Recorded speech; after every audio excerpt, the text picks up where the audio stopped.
안녕하세요, 오마이갓입니다. 이제 주택 내부의 굵직굵직한 작업들은 거의 다 끝났습니다. 앞으로 남은 부분은 있어도 그만 없어도 그만인 작업들만 남았다는 것이죠. 그래도 현 시점까지 나머지를 정리하는 차원에서 소소한 것들을 올려봅니다. 현관 이중문, 다락 입구문, 화장실문을 만듭니다. 12월에 비닐하우스의 작업은 거의 불가능합니다. 주위에 손가락이 펴지질 않습니다. 이런 가스통 난로라도 없으면 엄두도 못 냅니다.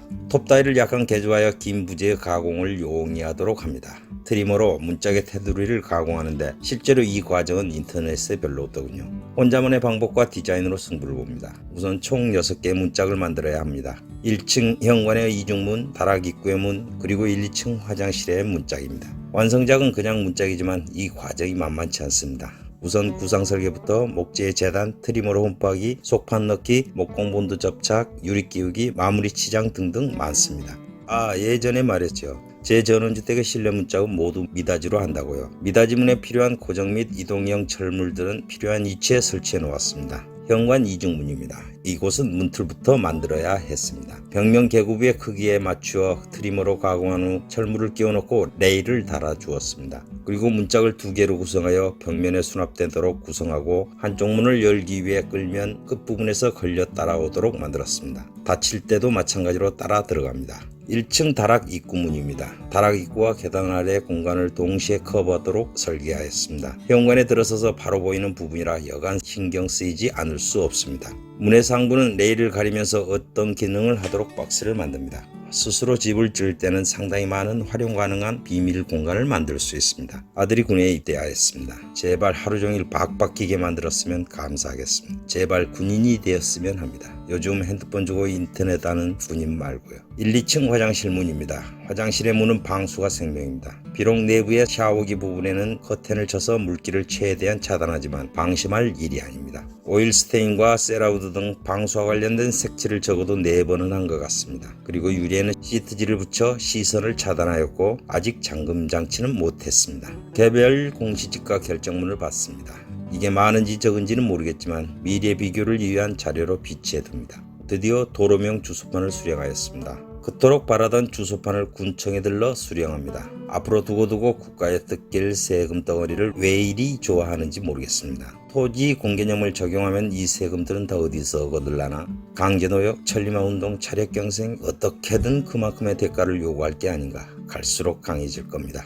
숨만 쉬어도 돈이 나간다는 재산세 요즘 강남 쪽에 30%대 증가되었다지요. 3주택자 죽이더니 2주택은 안중없이 건너뛰고 이제 1주택자의 화살이 오는 겁니다. 9억, 6억, 3억 이런 거 다 허구이고 세금은 총량제입니다. 그만큼 걷어야 끝날 것이고 당신에게 바른 꿀이 당신에게 독이 될 것입니다. 제가 좀 더 강하게 나가면 폭발해서 이만 멈춥니다. 오수화병조를 재시공합니다. 이 사람들이 도대체 어떻게 시공을 했길래 군청에서 재시공하라고 하냐고요. 지표면과 비슷해서 정화조에 흙탕물이 들어가면 안 된다는데 타당한 지적입니다. 문제는 공사업자가 말을 들어먹느냐인데 다행히 군청 담당자를 통하여 여차여차 재시공하기로 합니다. 그래도 장비값이라도 달라기에 15만원 씁니다. 2층 옷방에 세계 전도를 걸어봅니다. 액자도 꾸며보고 저는 여행을 싫어합니다. 그저 한 곳에 머무르며 그 공간을 최대한 활용하는 게 좋습니다. 그래서 여행은 지도로 합니다. 초임종벨도 만들어봅니다. 다이소에서 3,000원 정도의 자전거벨을 구입해 목재에 심어봅니다. 따릉따릉 참 좋았지만 현관 밖에 달고서 문을 닫으면 실험할 사람이 없습니다. 그러면 가족이 왔을 때 실험하면 되지 않느냐는 소리를 하겠지만 미련합니다. 그 또한 실험이 어렵습니다. 그때는 그 실험을 잊어먹거든요. 옥션에서 차인벨을 사보았지만 건전지가 너무 빨리 소모됩니다. 그래서 만든 건데 이젠 그마저 사치입니다. 그냥 벨 눌러서 반응 없으면 가버리겠죠. 매실나무를 심습니다. 울퉁불퉁 제멋대로인 석축을 조금이라도 가려볼 겸 매실청 매실주를 위한 매실나무를 심습니다. 집에서 비닐하우스까지 6그루, 집의 측면으로 2그루. 조경은 기다림입니다. 저 매실나무가 열매를 맺기까지 몇 년이 걸릴까요? 성목이 될 때까지 그 초라함은 어떻게 참을까요? 저 작대기가 과연 꽃을 피울 수 있을까요? 드디어 건축물 사용 승인서가 발급되었습니다. 그 전에 군청 관계자가 심사를 나왔고 얼마 뒤 사용 승인이 되었습니다. 이제야 국가로부터 주택이라고 인정받게 되었습니다. 이제 세금만 꼬박꼬박 내면 됩니다. 로켓 스토브 화덕 불판입니다. 스스로 만들 수 없는 것도 있습니다. 그것은 기능이 도달할 수 없는 차이입니다. 또한 그 한계를 인정하는 것입니다. 카페 활동 중에 마음에 들어 구입합니다. 로켓 스토브에 충실한 엄청난 화력 속에 구워지는 삼겹살의 맛은 나름 다릅니다. 그렇지만 뭐 개인이 대단한 것처럼 야단이죠. 그래도 나무는 적게 들어가고 운치는 있어 보입니다. 솥단지도 얹을 수 있고 발열통도 얹어 관여하로로도 쓸 수 있는데 삼겹살구이, 솥단지, 난로 이 세 가지로 활용할 수 있는 괜찮은 아이템입니다. 예전에 드럼통을 잘라 만든 화덕도 이용해 봅니다. 화력은 최고입니다. 그러나 연소 재료인 나무의 소모가 심합니다. 2배 이상의 화목이 사용됩니다. 어김없이 방동주택에도 보면 옵니다. 자연과 어울리니 주택의 어줍잖은 색도 그나마 어울립니다. 외톨이가 자연의 온화로움에 그냥 묻어가는 듯 말입니다. 화장실에 수납대를 추가합니다. 남는 목재를 활용해 화장실에 수납 공간을 만듭니다. 대부분 수건을 쟁여두는데 욕실에 부착하는 구조물들은 머리에 부딪히지 않는 위치와 크기여야 합니다. 2층에 옷방을 만들어 작업복들을 걸어봅니다. 2단으로 만들었는데 상하로 나누어 상부에 긴 코트와 바지류들을 걸어 놓을 수 있도록 상하폭을 다르게 만들었습니다. 수도관을 만듭니다. 딸랑 부동정만 빼놓은 상태에서 수도관을 계획합니다. 우선 배수를 위한 파이프를 묻어줍니다. 당연히 물이 흐를 수 있도록 경사를 주어야겠죠. 테두리는 조금 깊이 파서 벽돌을 심어 3단을 쌓습니다. 부동전이 있는 곳은 시멘트 작업을 하지 않았는데 이것은 부동전이 고장나거나 동파되었을 때 교체하기 위함입니다. 뒤편으로 앉거나 물건 올려둘 수 있도록 벤치형으로 만듭니다. 앙카볼트를 심어두고 판재를 부착할 수 있도록 하고 중고상에서 구한 업소용 싱크대를 배치합니다. 세탁기를 하나 장만합니다. 여태 건축 작업 중에 발생한 세탁물들은 가방에 싸들고 의정부직으로 가져와 세탁하였는데 그것도 한 짐이라서 매번 귀찮기도 하였죠. 도로명 주소판을 붙여둘 게시판을 만들어 CCTV 안내판도 같이 부착합니다. 그까짓 거 아무렇게나 붙이면 되지 하는데 니들은 모릅니다. 그게 그렇게 중요하다는 걸. 야외 화덕을 만듭니다. 드럼통을 반 잘라서 화구와 연통 부분을 따낸 후 사용했었습니다. 그러나 연료의 소비가 너무 심하였죠. 그래서 카페 활동 중 알게 된 이중 열기고리 화덕을 만들어 봅니다. 이중 열기고리 화덕이란 로켓 스토브의 원리를 이용하되 올려진 솥바닥의 중심으로 불길을 받은 후 솥바닥의 테두리로 열기가 돌아나가게 하여 열을 최대한 이용하는 것입니다. 대부분 내화 벽돌 등을 이용하여 구조를 만드는데 조금 특이하게 가스통과 10D 철관을 조합하여 열기고리를 만들었습니다. 내구성은 염려하지 않아도 됩니다. 상판 부분을 황토로 마무리하였지만 현명한 방법이 아니었습니다. 솥단지를 걸고 불을 지펴본 결과 황토는 모두 터져나갑니다. 레미탈로 마무리해주는 게 최선입니다. 화력이나 연료 절감 면에서는 탁월한 능력을 발휘합니다. 정말 말 그대로 나무 몇 토막이면 닭 삶는 것 정도는 가볍게 요리할 수 있습니다. 그런데 너무 이론적인 크기에 충실하느라 화구의 크기가 작아져 큰 장작이나 많은 나무를 넣을 수가 없습니다. 화구문을 조금 더 크게 할 수 있는 방법을 찾아야 합니다. 그럼 이렇게 만든 이중 열기 고리 화덕의 불길을 감상해 보시죠.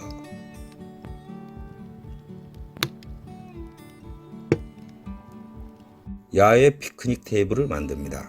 펌프실에 기둥을 세우면서 과외로 벼르고 벼렀던 피크닉 테이블을 만드는데 소요되는 구조재의 양이 상당히 많습니다. 오일 스테인을 2번 칠해줍니다.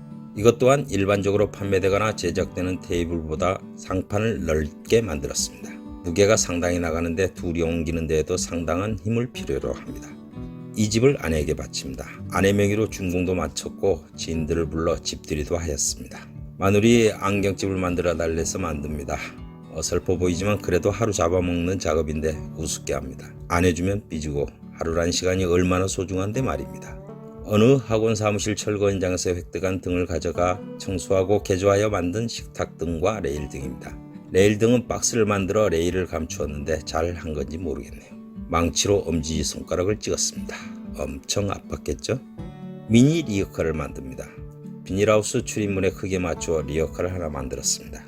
기성품인 손수레는 다용도로 사용하기에는 약간 아쉬워 만들었는데 아주 유용하게 사용되고 있습니다. 2층이 다락의 문짝을 슬라이드식으로 만듭니다. 2층에서 계단을 통하여 다락으로 통하는 곳에 쓰일 무기인데 입구 쪽이 경사 부분이라 꿍리 끝에 미닫이로 결정하였는데 이건 누인채로 미는 방식입니다. 사진상의 모습 그대로 앞으로 밀었다 당겨서 열고 닫는 방식인 거죠. 당연히 바닥 장선의 안쪽으로 숨겨졌다가 나타나는 형태인데 그려지시나요? 17년 1월 30일 많은 눈이 내렸네요. 비닐하우스까지 조그마한 눈 터널을 만들어 봅니다. 밤중에 차를 몰고 가는데 저 멀리 고라니 한 마리가 중앙선에 걸쳐 누워있네요. 차에 치인 듯한데 어찌 처리할 방법이 없어 길가로 옮겨둡니다.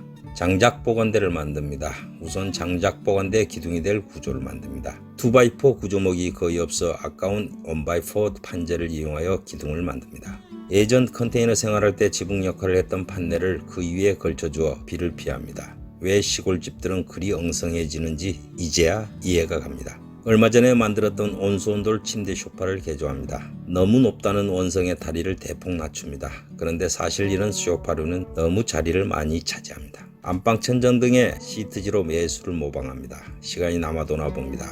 그런데 너무 빛을 가려 초도가 나오질 않습니다. 며칠 못 가서 벗겨지고 맙니다.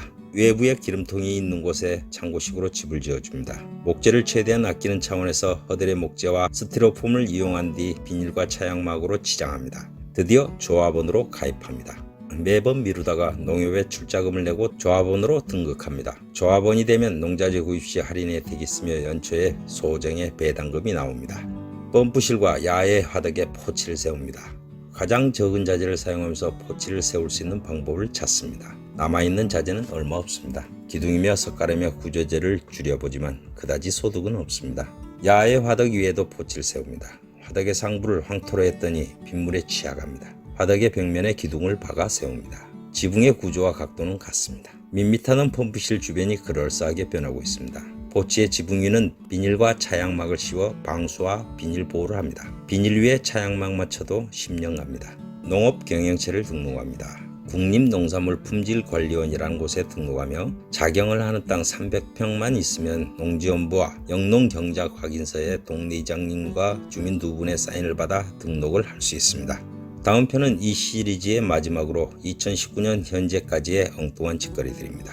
정품 난로 설치, 포도 지지대, 야외 투인원 하덕 제작, 스텐 이중연통 설치, 산책로, 당구대 제작, 기름 보일러 이동 설치 등이 올라갑니다.